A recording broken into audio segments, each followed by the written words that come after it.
Lenovo Device Manager supports Intel vPro EMA functionality with the installation of the Intel vPro agent during LDM provisioning. Certain LDM features may be available differently for devices with Intel vPro Essentials and Intel vPro Enterprise chipsets. With the vPro agent, you can use remote desktop management.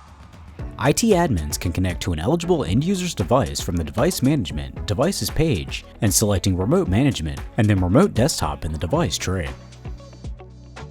Click the Connect button to access the device. Once connected, LDM will require the end user to click on Consent on the device to share access with the LDM user. Once the consent is provided, the device desktop can be viewed and accessed via LDM.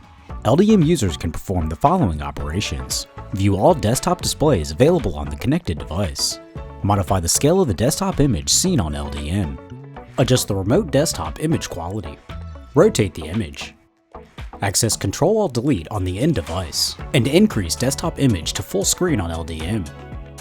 To disconnect from the device, click the Disconnect button. To learn more about Lenovo Device Manager, subscribe to Lenovo Support on YouTube or go to ldmsupport.lenovocloudsoftware.com.